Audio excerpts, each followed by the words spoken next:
big guy, but I do have a very important message for you. And I know a lot of you have been hearing about this strike with the hotel unions, or some of them, or some part of them, and how that will affect the Voice Arts Awards tomorrow at Beverly Hilton. And I have one thing to say about that. It's over.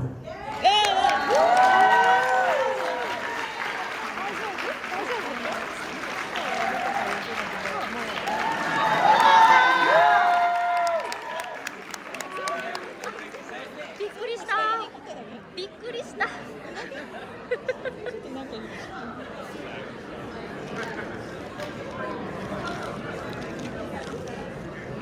かった。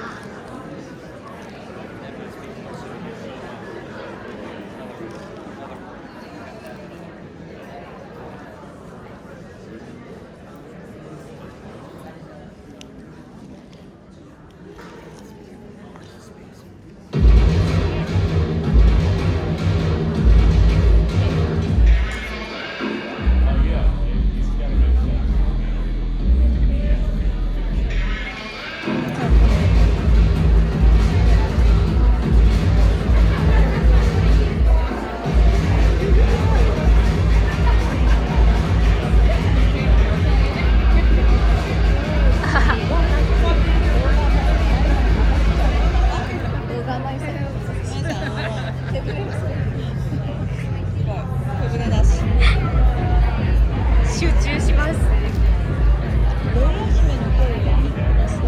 A gavel couldn't stop me from singing this lady's praises.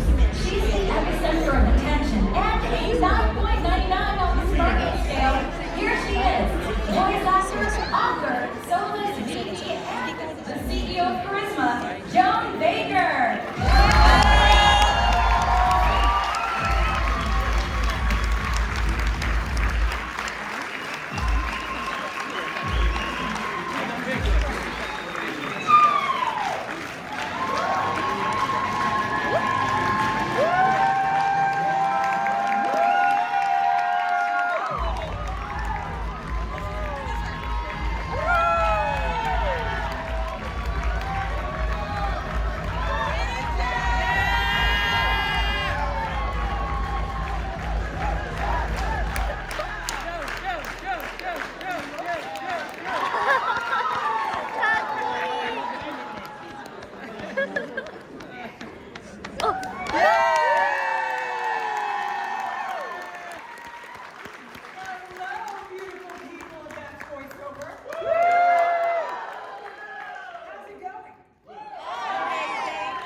Treat for you tonight.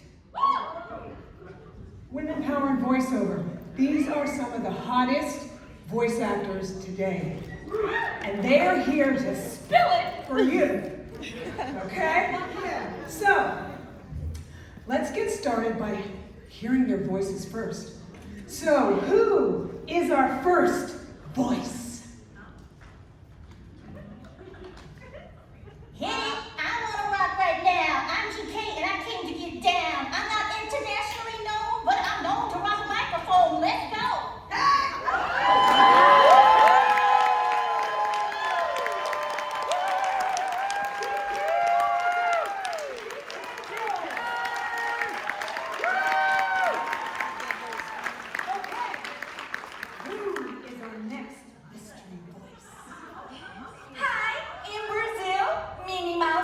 Like this.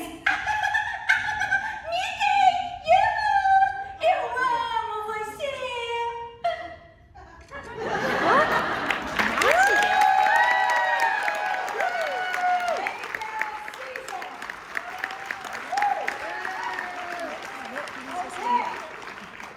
Who's our next mystery voice?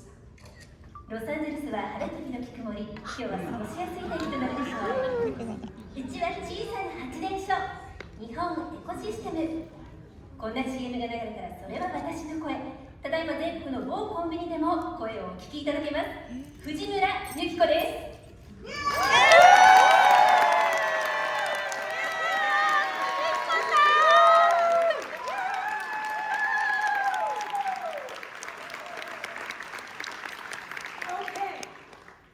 Who's our next mystery voice? Alicia the information and R2 is still intact. Casters! You want to get nuts? Let's get nuts! Bless your little black hearts. Hey, Frisco!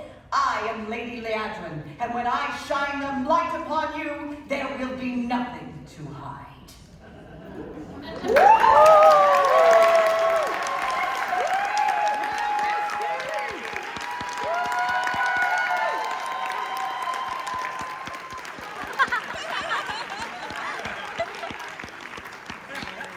All right. Who's our next mystery voice? Last but not least, we have with us an Emmy and Annie nominated actress. She was one of the founding members of the Groundlings and just happens to be an original cast member of Saturday Night Live. Please welcome the incomparable Lorraine Newman.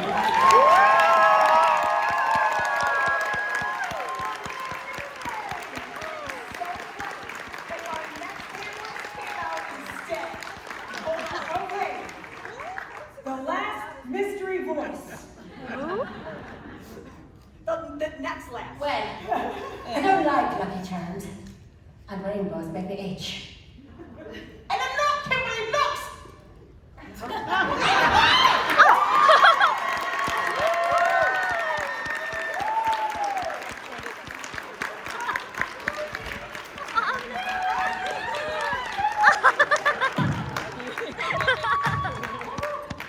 Okay, so I've got some pretty intense questions for you all. And by the way, they don't know what the questions are. Yikes. So you're really getting spontaneous here. Okay. How has the landscape, do you think, of voiceover industry has changed for women over the years? And what progress have you seen in terms of gender diversity and representation? Hit it, girlfriend. I don't know. I've only been here for like 5 years. So you haven't seen any changes? Why? The truth is, I was on camera for a long time. And I just really got into voiceover recently because the way that I look on... Which is amazing. It's Thank you. adorable. But the way that I look on camera was very limited. They're like, oh, you can be this, you can be this, you can be this. And then I found that on like voiceover, I could do anything. I could have whatever accent, I could have different, I could be a child, I could be an old lady. And I was like, oh, I have found my home. Yes.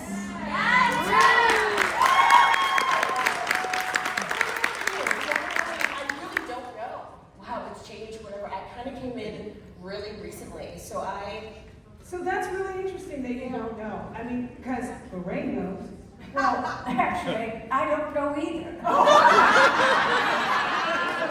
No, the fact is that voiceover, more than any other field, I think, is so egalitarian. And it's always been a case where girls can do boy voices and some guys can do girl voices. It's always been that way. I think because you have this one instrument and you're pretty much anonymous, it's always served the talent. It's been a meritocracy. There's a lot of freedom. But there wasn't always so much freedom, especially for women, right, Miss Lee? I don't know.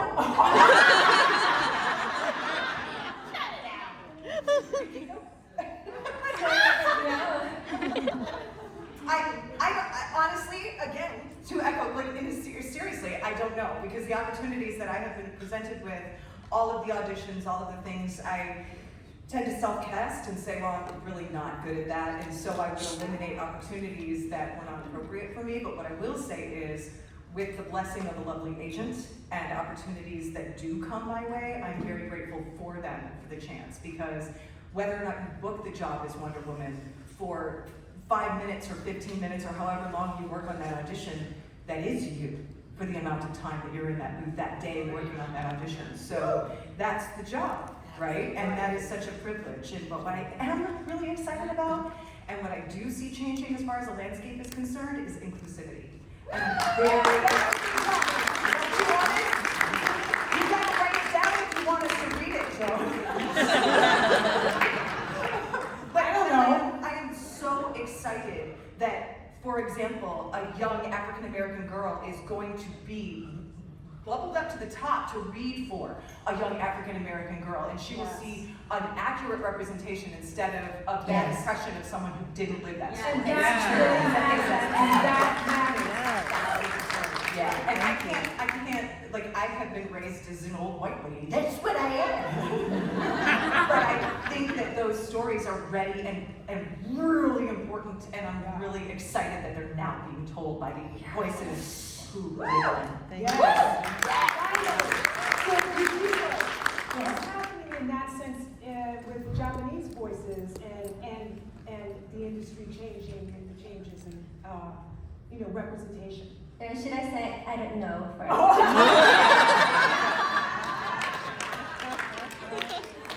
Well, actually in Japan, about 60% of voice actors are said to be female. But in the international market, as a Japanese voiceover artist, many casting directors are always looking for male Japanese voiceover artists. There's a demand for male Japanese voiceover artists because in these 3 years, the number of Japanese voiceover artists are increasing in the international market. So actually, I don't know what is exactly happening, but the number is growing, I think. See, again, progress. It means some progress.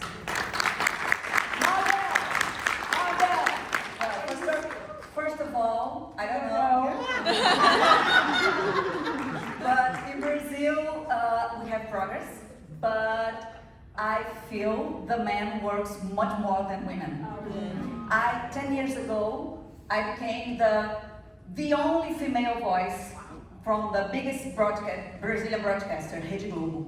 I am the only female voice yet. Man, woman. Yes. You know, and the majority of movies that I dub in Brazil, 70% of characters are men. So men works more. Yes. So And publicity and dubbing and announcement. There is a progress, of course, but But there's like you a said, but. you're the only woman. I am still the only woman. You know? Yes. Yeah. Amazing. Okay, you don't know. I've been doing VO now, gosh, for I don't know, maybe 18, 19 years, and the things that I've seen are absolutely the ethnic authenticity has been amazing to see for both men and women. But still, even here, like men work way more than we do, but women are doing more promos. Women are directing more now, and I've been one of them, and it's great. I'm like, I'll be an affirmative action hire, sure, I don't care. I still get paid, right? Okay. So the thing that I have really appreciated seeing is just really the representation, the inclusivity. It's been a long time coming. It's still happening, and we still have a long way to go. Yes. So you guys, in today's world, social media obviously is huge, right? In terms of promoting and branding and marketing yourself. So how can you speak to the importance of self-promotion and building a personal brand? And how would you go about doing that today and have it be effective? How would you teach this to someone if you had to? You don't know. Do you want to tell the line again, or do you want us to just start popping in? Start bumping. You want to go first? I saw your microphone on. What is this thing that you call personal branding? I was born in 1952. I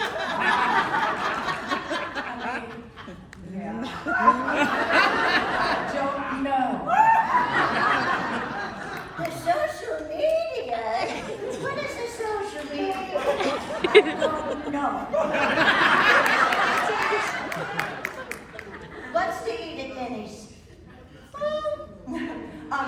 Honest to goodness, I think that one of the best draws strong points of social media is building a solid community. And I think that what's really nice about that, and I'm terrible at it, so I can sit up here and tell you what to do all day, but don't do what I do. maybe listen, but I think that this community, specifically, the voiceover community, is incredible and uplifting. And I think, I was just saying this backstage to you specifically, Joan, how the SOBAS community and everything that you are working toward, inclusion and also lifting each other up, the elevation and inclusion of this specific mission statement. That's why I'm here. I don't do a lot of these things, but I believe in what you guys are doing.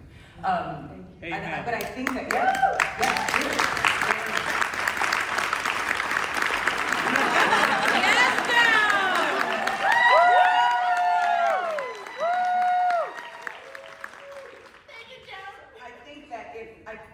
I look at how did I miss a trick? You know, like not knowing enough about it, not studying the algorithms. I've hired people to do it, and the girl was young. She was really young, and she was clicking really fast, and someone said their father died, and she put raise the roof, and I said, you're hired! What the heck is that? You know, so I mean, there's dangers, but there's also tremendous opportunity. And so as someone who is, I'm aware of it, and I think that it's powerful, but where I think is most powerful is how we can all unite and be a unit and establish that community. And it's something I would personally like to do more of, is to really understand it. Yeah. Yes.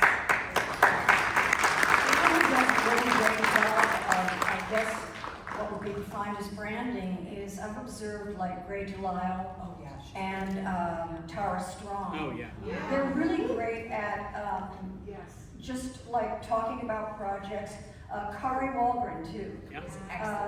They're really good at doing something like that. That's true. They're great examples.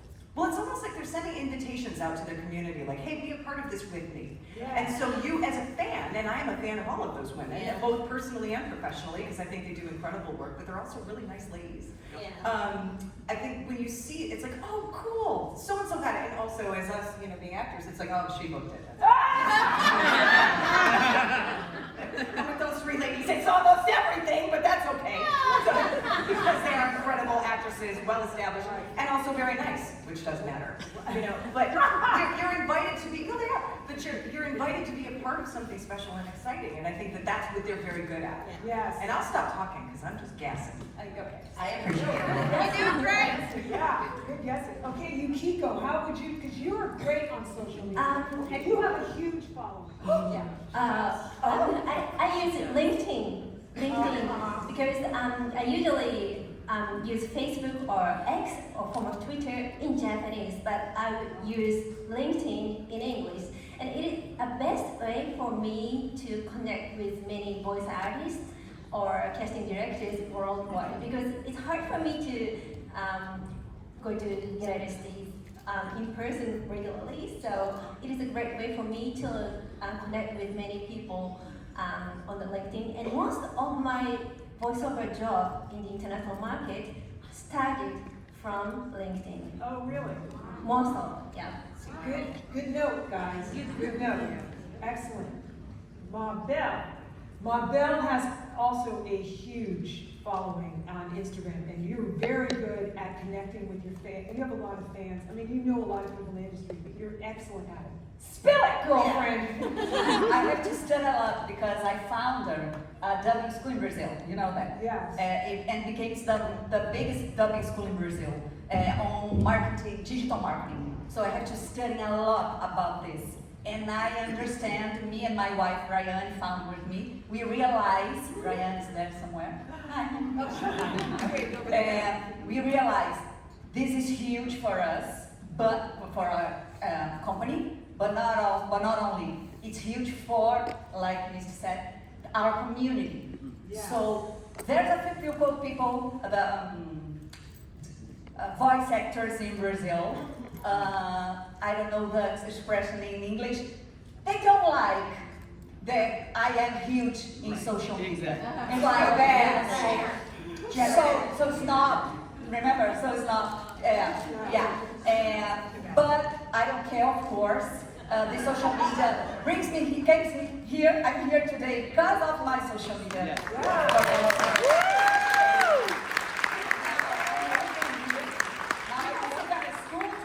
Yeah, I run the school.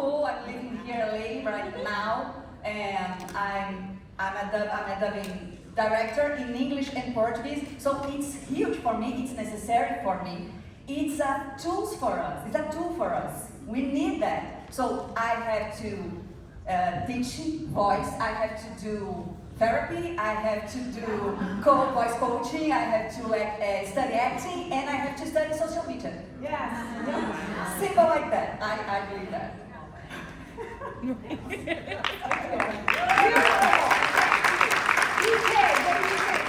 What was the original question? Branding and social media, how? Yeah, how would you work social media in terms of promoting yourself, promoting what you do, and how that can affect work? I'm terrible at social media, so I do my best to, you know, I'll say, hey, you know, listen for me in this and do this, or like, you know, I'm just so excited to be part of this new project, and nobody gives a shit. So I stopped doing it. I care. And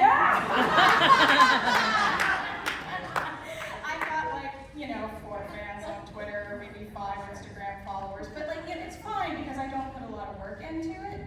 That's just me. I'm a very introverted person. I don't put myself out there. I don't do on camera.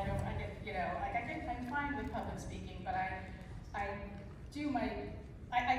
have to work really hard to post things. And I'm also very sensitive, so when I post something and someone says something negative, I just burst into tears. So I'm like, fuck this, I'm not doing this anymore. So for me, you know, it has been my experience that I don't like social media. I will only use it once a project, you know, if the producers or directors say, hey, can you please tweet this out to your 12 followers? I'll be like, yeah, sure. I'll do it. So before, you know, when I started in VO, you know, I wasn't really online, you know, very much. So I did my best to do things the old-fashioned way. I sent postcards, I sent cards, letters, emails, and I had, and you know, my website, it's very pink and girly because that's my brand. Like I knew who I was. I knew I was very commercial, very retail. And so when people, you know, I would send people cards and people were like, oh, pink, I know you. Like, you know, that's just like they associated, you know, my pink and green and, you know, my website with who I was. And so they knew what they were getting when they hired me. Like this, you know, feminine, cute, girly, whatever. And so that was my way of building my brand.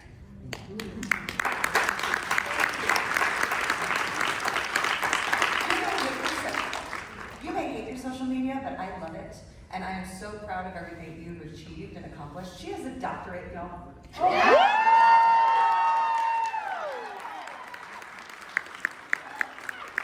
if you had posted that on social media, I would have known that. And I'm almost done. I'm in the PhD program. I'm still working on it. So I'm almost done here in microbiology and immunology, molecular genetics.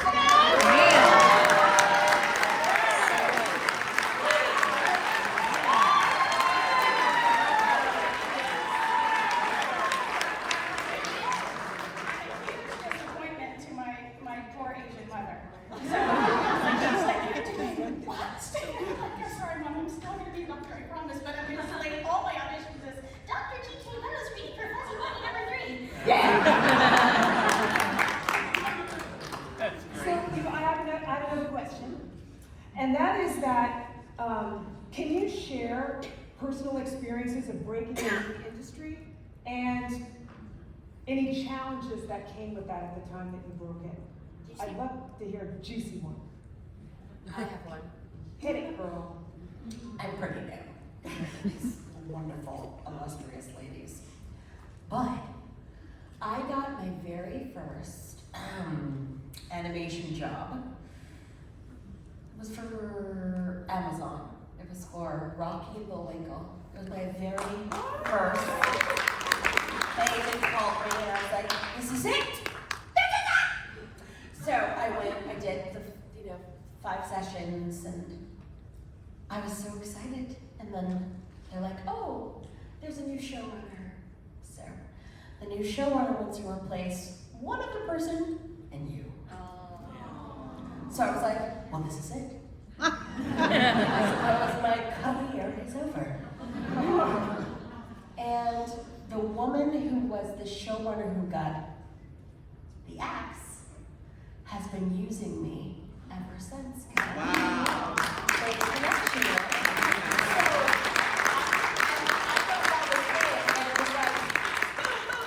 Do you want to be on this show? Do you want to be on this show? Do you want to be on this show? And I was like, yes, yes, yes! So like most of my credits from the beginning of my career were from, I didn't have to audition because she was like, well, we worked together, and now I moved on to something What's else. her name? And now I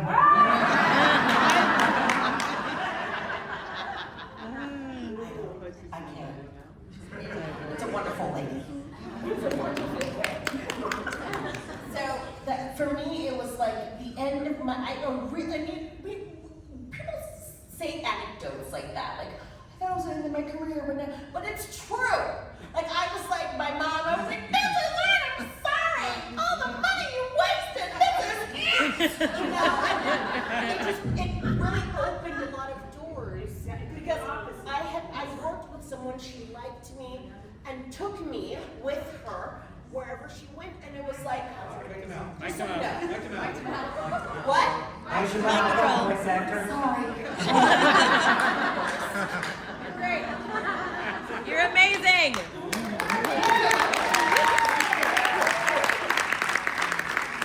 Bottom line is that the end is never the end. Okay. It's not. It's a marathon, not a sprint. And I actually did that credit right there. That one.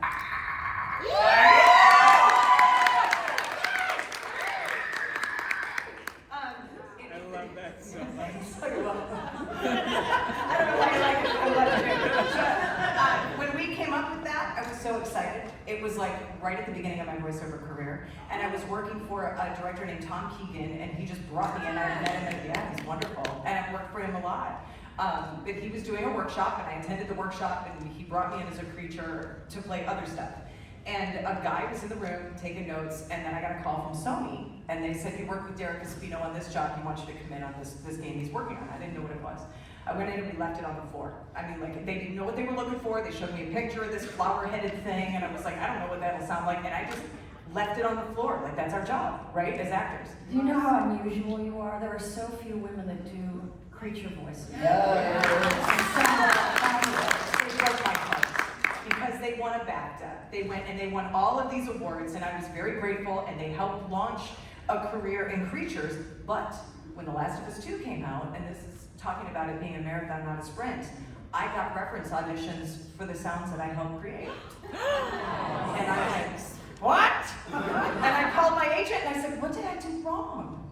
And I was heartbroken, and my agent said, nothing. They just got a new designer and he wants to put his own thumbprint on it. What? And listen, that is their prerogative, and I've been recast many times, as I'm sure most of these ladies, we all have.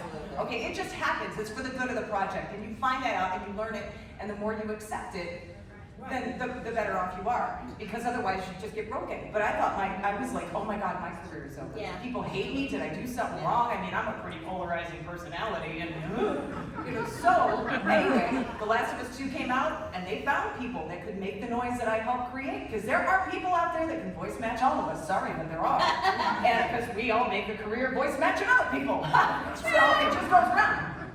But talk about people that are good people that you worked with. When they were doing the HBO version, the co-designer of the sound from the original game, Philip Kovacs, who is now one of the lead designers at Sony's, Neil Druckmann called Phil and said, I need you to come in and make those clicker noises. And Phil said, I can make the noises, but Misty Lee can act in them. You need Misty.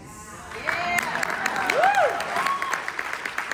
And my agent called and she said, I know you're sad, and I know you're angry, but I think I can make them pay you to say they're sorry. Yes.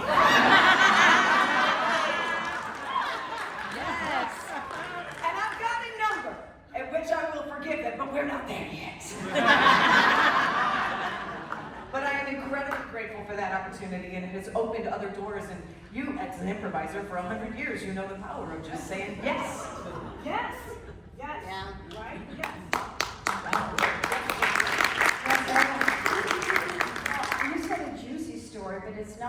exactly breaking in. Okay. Okay, Well, well, mine was just breaking down. I was auditioning for the role of Lois Foutley in As Told by Ginger. And for some reason, the other actress who's like, you know, the voice of an iconic character, was in the session with me. We were both reading at the same time. We were both in the booth, I don't know why. But the director was like, oh my God, fill-in name here. That was just fabulous. Now, Lorraine, could you just, if you think, you know, that for some reason, you know, I thought, she's gonna have an accent, because the actress didn't do an accent. And the writer of the show, oh Christ, don't tell me I'm gonna forget her name. Don't say it, we can't know. Anyway, she wrote the character from being from New Hampshire. And so I put together Mickey Rooney and Ty Daly and had Lois Foutley.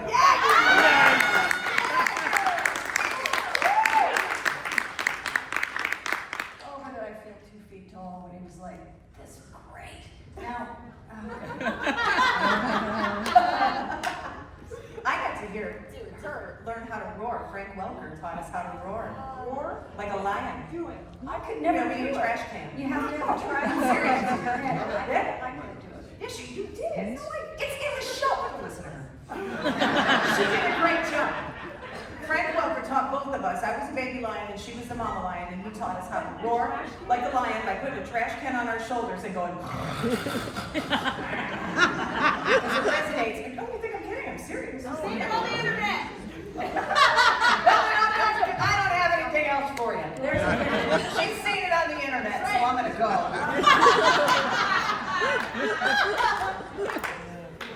You were amazing. So were you, as usual. Yeah. Personal story, honey. Personal story. Well, I started my career as an announcer on TV, and I worked for about 3 years. But after I got married, my husband said, no, you must not work. You have to stay at home and do the housework. Yes. And I just told him, well, I want to work, I want to go to the studio. But he said, well, it's too late at night. Too late. It's 8 o'clock, and I'm over 25. But he didn't allow me to do that. And, well, I was just crying every day because I want to work, but he didn't allow me to work. But then I thought, well, what I can do from home. And I just found out that, wow, I can do voiceover from home while I'm raising my child. So I just started, but at that time, I was living in city, not big city, not in Tokyo, so it's hard for me to get a good job in small cities. So I just searched on the internet, and I just found out, wow, there's an international market. And if you work in the international market, you don't have to go to studio, you can do home recording. Wow, that's the way I can do. So I just searched, how do you say voiceover? Like, we don't say voiceover in Japanese. Oh, what do you say? We say narration. Narration. Yeah, that's the right narration. So when I first searched narration in English on Google, well, I couldn't get a nice information. But after that, I found out, wow, the keyword is voiceover. And I just searched, and I found the video community, and I found many people on LinkedIn, and I just connected, and wow, that works. And that's the beginning of my...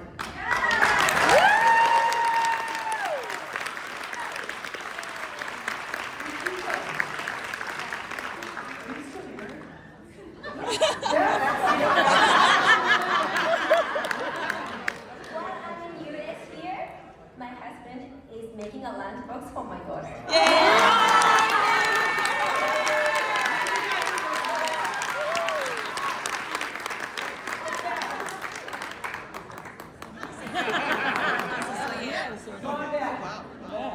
A lot of stories, but I remember when I was dubbing Mary Poppins, the classic Mary Poppins, the director called me and said, oh, whatever. whatever, you were choosing to the Mary Poppins, blah, blah, blah, like this. And I'm the other side, oh my gosh, yes, thank you, oh, whatever. And I don't want your, what's your word for agudo? Scream? Scream? Yeah. No, because I have this range from so the director doesn't want from my voice. So I don't want this, okay? So study a lot, watch every weekend, please, and make prepare and give me your best. Okay, and I watched the whole weekend, but I watched dubbed, the old version. Oh. When I arrived at the studio, I said, I watch every weekend, so I'm very prepared. Not screen, okay, smooth, okay, let's go. But in the original version, the Julie Andrews is very sweet. Yes. And the first dubber that dubbed the old version is not at all sweet. Was hard and rude. Oh, really? In my mind, I freeze that image. Mary Poppins is more rude. Oh. Wow. And then in that studio, oh my gosh, no, Julie Andrews and Mary Poppins, so sweet. And my mind, I said to director, I have to go back. Now? we are starting right now. No, please, I have to go back. Okay, go. Stars. I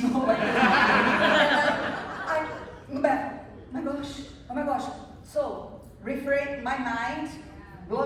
Can you imagine? And forget about everything you imagine. Forget and be present. Just be there. Line by line, scene by scene, from the scratch. Wow. And then I go back more entire. Okay, now I'm prepared, let's go. And the director, yeah, are you sure? And I said, yes. Wait, let me go back to one more time. And then I did it, and I think it was my best job of my career.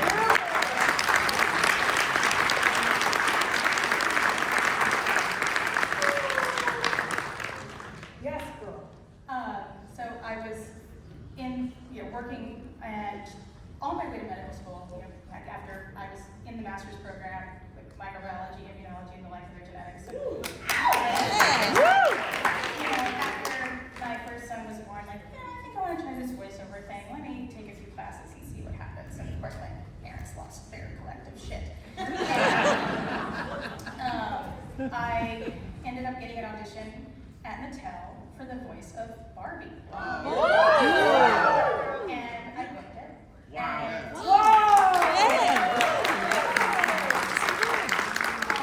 My mother is a kindergarten teacher, and for show and tell, one of her students came in with the Barbie pink townhouse and says, it talks. And he presses the little button, and that was my voice and my mother. That's my daughter. I was legit, finally legit in my parents' eyes. It was one of my very first voiceover jobs too, but my parents were just like, oh, our daughter, okay, this is a real thing. So from then on, they've been very supportive. But they still are like, you're still gonna finish your PhD, right?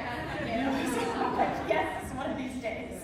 But yeah, that was really special for me because, that kind of just gave, we all, especially, Asian tiger mom, you want to just please your parents. And you want your parents to be proud of you no matter how old you are. And that was very special for me because my parents were like, okay, our daughter actually has a real job. Yay!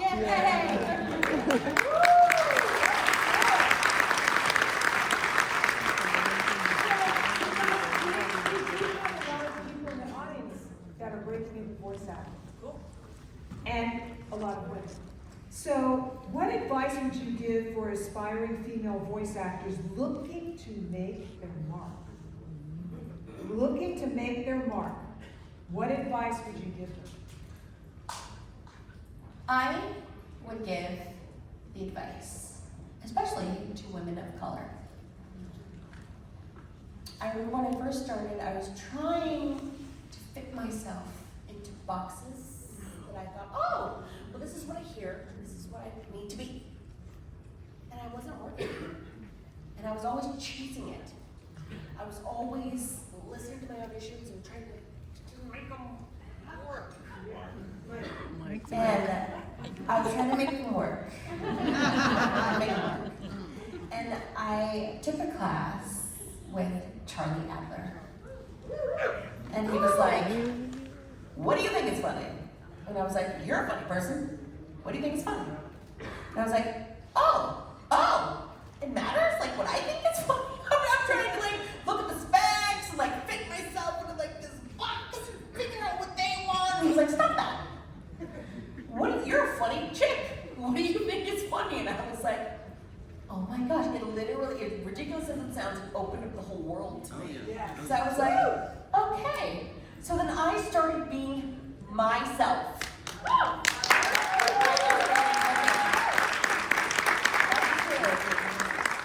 didn't have to fit into any box. I just like, this is me. I'm a pretty funny chick. So I was like, okay, let me just try it. And I started booking. So the thing I would say is like, I get it. You need acting, all that. I'm not like a trained actor, so if you have that training, it's wonderful. Please don't. And so I'm just saying, like, I get that, and it's important. But I started booking when I just started having fun. Great advice.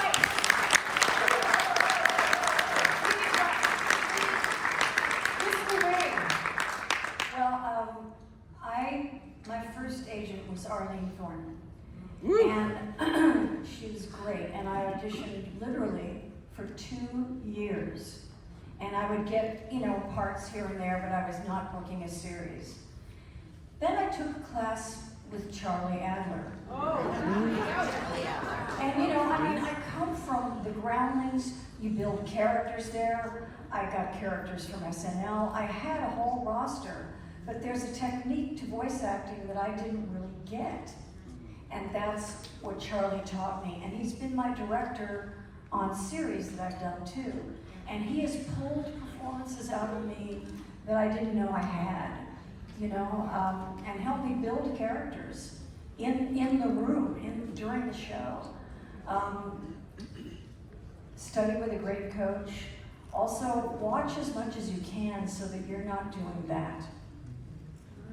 Wow. You're doing something original. My voice isn't always like this. I think you sound great. Yeah, I got you. Yeah. Charlie is absolutely wonderful, and one of the reasons that I think he's so successful as a coach, and I have also studied with the Charlie Adler. And so basically all of our advice across the panel is study with Charlie. But I took workshops with him. I didn't do private lessons like you guys did, but one of the things that I really like about him and about directors in general is that Charlie is fearless in the room, and he will walk into the room with toilet paper sticking out of his pants and make sure that you feel brave enough to say your line 10 different ways and you don't care what comes out of your mouth. Does that make sense? Yeah. And so he's willing to take a bigger risk than you have to take in the booth so that you're not afraid to take any risk that he might ask you to take. And I think that that's super important, and that's what I was gonna loop it into, is if you are just beginning, I know that the landscape looks bleak, and with the advent of AI, it is a very scary thing to navigate and all of this stuff and things. But there are 2 things that I would say. Number 1, you're already enough. Yes. To echo what Secondo was saying, when you look at that copy and go, yes, I understand what the project needs. Now here's how I would do it my way. This is me. Oh, I get it. That's all me. If it's not all you and you're not feeling it, you don't gotta do it. It's a marathon. It's not a sprint. Yeah. There will be more, right? So honor the stuff that makes your guts tingle, because that's a privilege. Yes. That's the first thing. And the second thing is to know that it is a marathon. It's not a sprint. There will be more. And there are opportunities for you to be yourself, to enjoy yourself. And I was just talking to Randy. I don't know where you are. I don't see you. I said I would look for you, and I can't know where you're at. There. But we were just talking in the car, and he was talking about working with an actor that just wasn't grateful to be there. If you find yourself in that position, quit. If you are ever on the microphone going, this is a drag. And there are difficult times. I've worked with directors that have made me go like this. Oh my God, why is this? There's 4 lines. Why is it 2 hours? Why are we still here? Why do you need me to read it backwards phonetically? Can't you just have the guy record it, play it backwards, and then I just echo that? Can't we just, no, you want to write it down. Okay, let's write it down. That happened. That happened in a video game. But I was still very happy to be there because Deborah Wilson told me once. It could be anybody else on that mic, but right now it's you.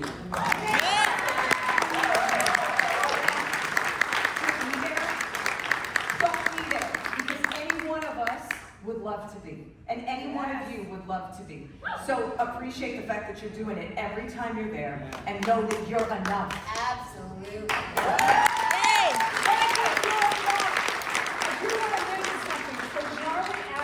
Was on panel, just like you guys here, and that's voiceover. And I will tell you, he was sprawled out on the floor giving advice, laughing and sprawled out on the floor. Just wanted you to know to back up your story with some of the. We would expect nothing less. And how many F words? Oh, every other word. He airs the room. I mean, Charlie will walk in and like, it is wide open for creativity. That is what you get. And some people can't handle that. They want to try to button them up. That is not where Charlie belongs. You will find the projects that you are appropriate for, that you're perfect for, because they're out there. Yeah. And you'll find them. Right. I'm very sorry. Well, in Japan, gender gap is very worse. Like Japan is 126 out of 146 countries. And well, in Japan, there are many women who gave up their dreams, gave up their work after their marriage.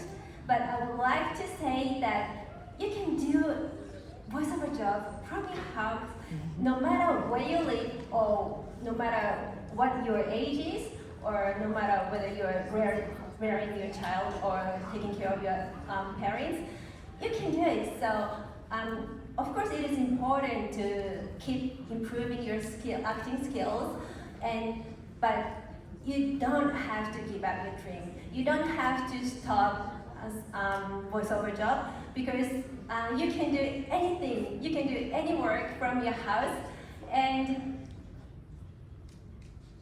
what should I say? I have one more thing I want to say, but I just forgot. But that's so mysterious. Some advice is, remember. Okay. Keep marketing. Yeah. Keep what? Keep marketing. Oh, marketing. I thought you said keep money, and I was like, keep marketing. Yeah, okay. Keep money and marketing. Yes. Woo! For me, for my experience, I always said, and I always saying that, take a risk. Don't try to be the perfect one or the best. Don't try to be the best. Have fun. Yeah. Be yourself. Yes. Take a risk. Yeah. And fuck you, fuck off.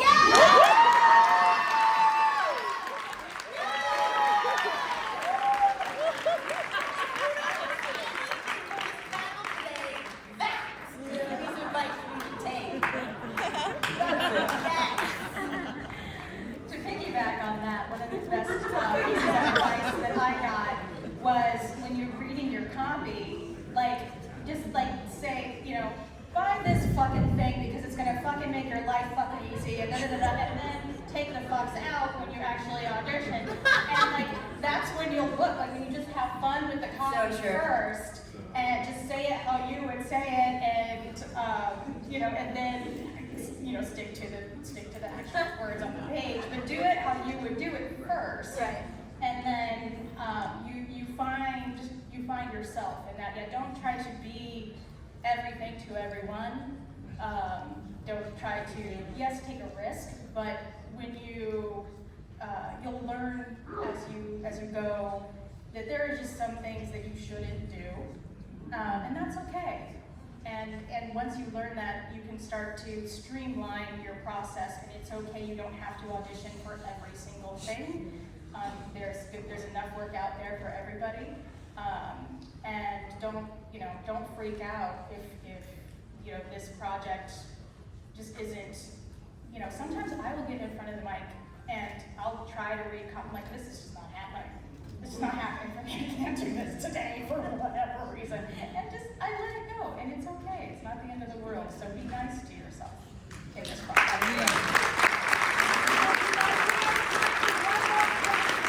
One more question, and that is, in one word, can you sum up your journey? One word. Fun! Insanity. Yeah. I just want to say this really quick. It's important to me. If you can do anything else, do that. You only need to be doing this if you can't. You have to do this. You can't do anything else. If you have other options, take them. Okay? This is a job for people who have to do it. Does that make sense? Yeah. Misty, one word. Just one? Just one.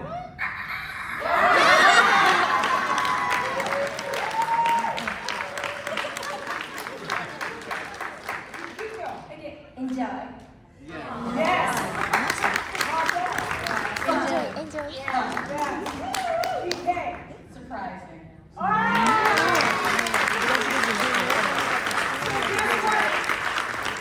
Women, power, and voiceover.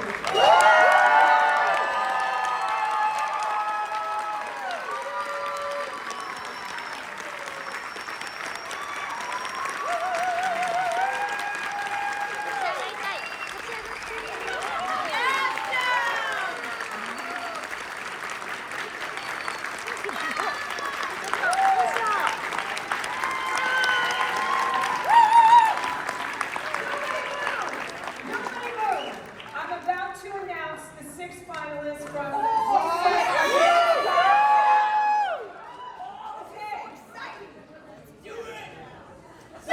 here we go.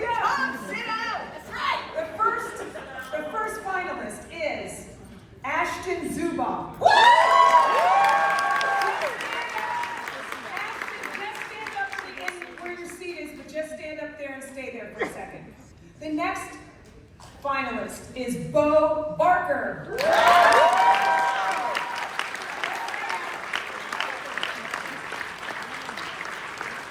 third finalist is George Washington. Before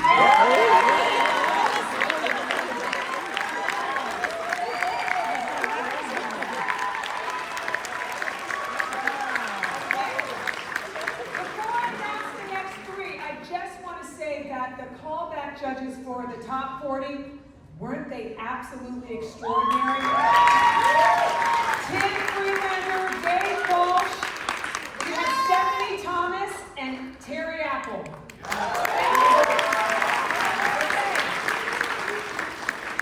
The fourth finalist is Reagan Whiteside.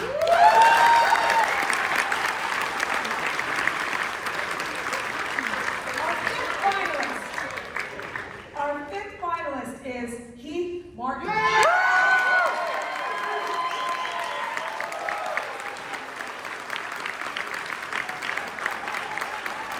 And the sixth finalist is Sydney Raymond.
コ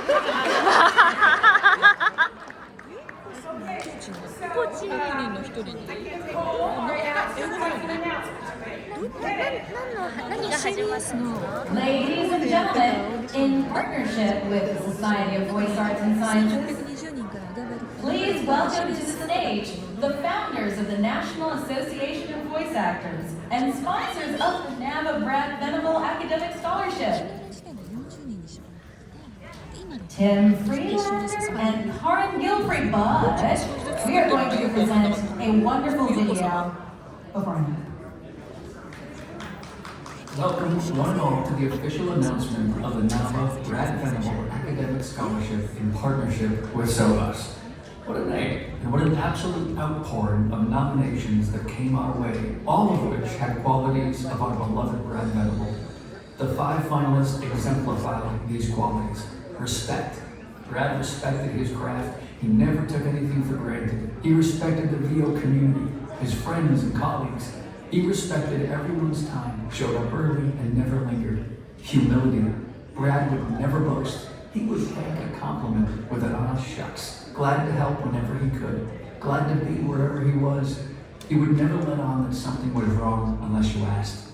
Humility, talent, and professionalism all wrapped up together in Brad. Love. Oh, boy, did Brad love. He loved his wife, his friends, his family. He loved his craft.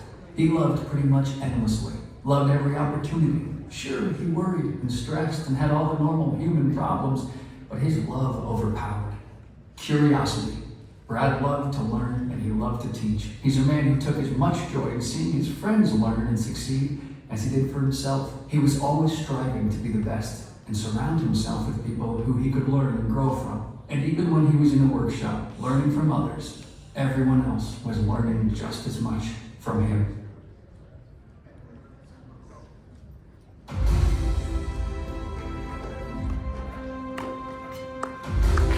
Please welcome to the stage Tim Friedlander and Karin Gilfrey.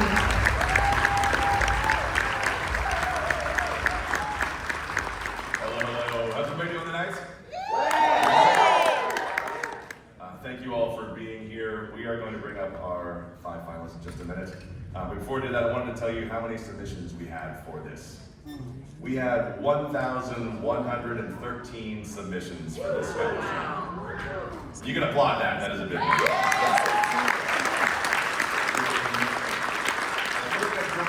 We have our 5 nominees and our 5 finalists for the Brad Venable Scholarship. And actually, I want to give a quick shout out to Jay Preston, who could not be here, but he did that voiceover for us. So Jay, it's about a round of applause for Jay Preston one time.